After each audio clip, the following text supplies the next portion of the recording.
Salut tout le monde, bienvenue sur Podcast Magazine. Aujourd'hui, on a une nouvelle invitée. On a une nouvelle journaliste qui s'appelle Julia. Salut Julia, ça va? Salut. Alors, je vous explique tout. Aujourd'hui, on fait un podcast audio, mais je vous promets un truc.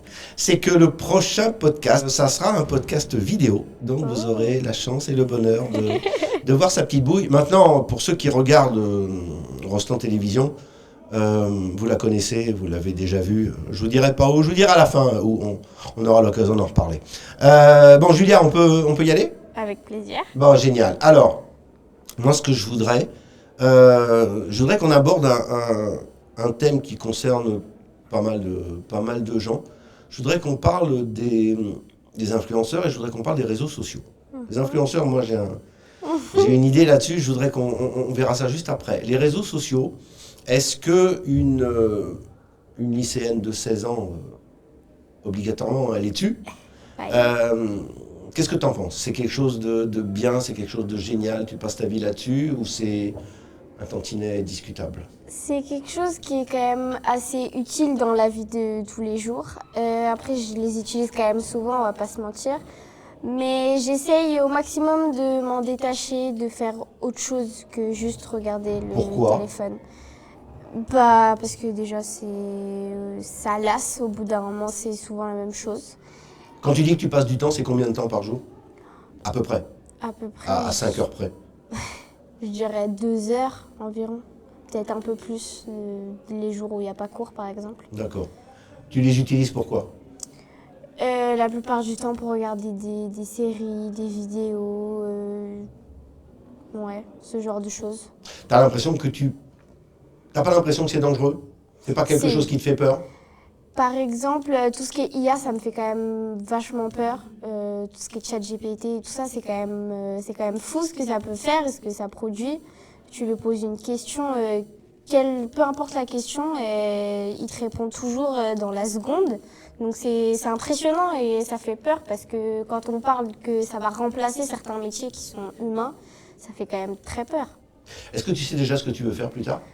J'aimerais bien être chorégraphe. D'accord. Ah ouais, la danse, chorégraphe, ça me paraît normal et logique. Aucun rapport avec la classe que tu fais à EPA? Non, chorégraphe après, pour les personnes âgées?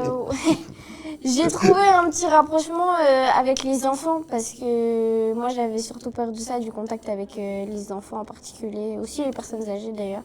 Mais je voudrais être chorégraphe, mais pour tout le monde, autant les personnes âgées que les enfants. D'accord, ok. Bon. Revenons aux réseaux sociaux, les influenceurs. Alors moi je vais te dire, il y a de mon temps, même si je ne suis pas aussi vieux que ça, mais de mon temps, il n'y avait pas d'influenceurs. Il n'y avait pas de Facebook, il n'y avait pas d'Insta, il n'y avait pas d'influenceurs. Quand ça a commencé à venir, au départ ça m'a fait un petit peu sourire, parce que je me suis dit, mais dans quel monde on vit? C'est-à-dire, les gens, ils ont besoin que tu les influences et que tu leur dises, moi je vous conseille ça, moi je vous conseille de faire ça. C'est bien d'avoir des tests. Moi je regarde des tutos sur YouTube quand je veux acheter du matériel, mais des tutos pour apprendre le matériel. Mais les influenceurs, ils sont là pour te dire, en fin de compte, dans ta tête, je te conseille de faire ça. Ouais, ce que tu dois faire. Est-ce que c'est quelque chose qui... Tu suis des influenceurs? Sur Insta ou ailleurs? Ouais, j'en suis quand même, mais il y en a qui me font beaucoup rire. Ils essayent de vendre des produits qui sont farfelus quand même. Ça fait limite peur et dire qu'il y a des gens qui achètent ça et qui pensent qui y que croient, vraiment... et qui y croient bien. Ça me fait rire aussi finalement. D'accord.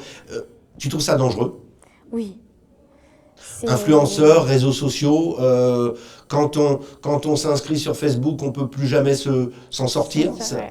C'est comme les photos, tout ce que tu mets, tout ce que tu écris, en fait ça s'efface jamais vraiment, même s'il y a un bouton effacer, ils te le font juste croire. Comment tu comprends que les jeunes de ton âge, de ta génération, mettent toute leur vie sur Insta, sur Facebook?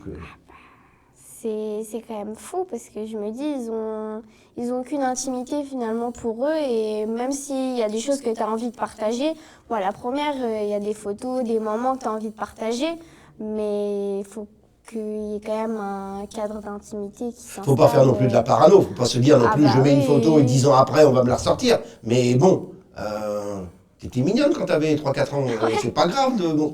Non, je plaisante, ce que je veux dire par là, c'est que vous en rendez pas compte, mais enfin, il y a des... Vous êtes gentil, vous êtes de temps en temps 1 milligramme naïf, et puis il y a des méchants derrière qui en profitent. Ouais. C'est quelque chose qui te fait réfléchir. Alors, je ne veux pas dire que tu y penses tous les soirs avant de t'endormir, mais... Ouais. Bah, ça fait quand même réfléchir parce que tu te dis, nous on fait ça, donc on va forcément le retranscrire après aux générations futures. Donc c'est vrai que je me dis que déjà ma génération, on est quand même très accro aux écrans, aux influenceurs et tout ça. Je me dis, qu'est-ce que la génération d'après... Tu m'as dit tout à l'heure 2 heures sur les réseaux sociaux et sur les écrans. 27 heures par jour. Non, peut-être un peu moins, mais... Ouais, c'est peut-être... Le téléphone, c'est quoi, 1 heure ou 2 ? Ouais. Donc 1 heure ou 2 qui se rajoute à 1 heure ou 2 de... De télé, par exemple, je dirais 1h30. D'accord. 2 heures max. Et le téléphone ? Le téléphone, c'est bien 2 heures par jour minimum, je pense. D'accord. Donc quand tu cumules un petit peu tout ça, ça fait... Ouais, ça fait quand même pas mal. Ça fait une journée de boulot à 8 heures. Quelque chose près. Bon, est-ce que tu es optimiste, une jeune demoiselle de 16 ans, est-ce que tu es optimiste pour ton avenir ? Est-ce que, pas uniquement les réseaux sociaux, de façon générale, est-ce que l'avenir est radieux pour toi, pour la future chorégraphe que tu vas devenir ? Non, je dirais quand même que l'avenir, il fait quand même très peur avec les réseaux sociaux ou la dépendance qu'on peut avoir par rapport aux écrans et tout ça. Et quand je vois, même maintenant, les petits que je m'occupe, par exemple, en centre de loisirs, ils me font quand même peur parce qu'ils sont accros aussi. Ils sont accros aussi. Et tu le vois vraiment directement entre les enfants qui, à partir de 3 ans, ils n'ont pas d'écran. Et qui, après, ont un écran, tu vois direct le changement. Ah ouais, c'est fou. Bon, donc pas optimiste tip-top. Après, faut l'être, il faut croire en l'avenir et en ce qui peut nous réserver, mais ça fait quand même peur. D'accord. Bon, on va finir sur cette note très pessimiste. Je vais aller acheter un flingue, je vais me tirer une balle dans la tête. Merci à tous de nous avoir écoutés. Promis juré, Julia va revenir pour un prochain podcast et vous allez découvrir la danseuse que vous connaissez. Merci de nous avoir suivis. À très bientôt. Bye bye.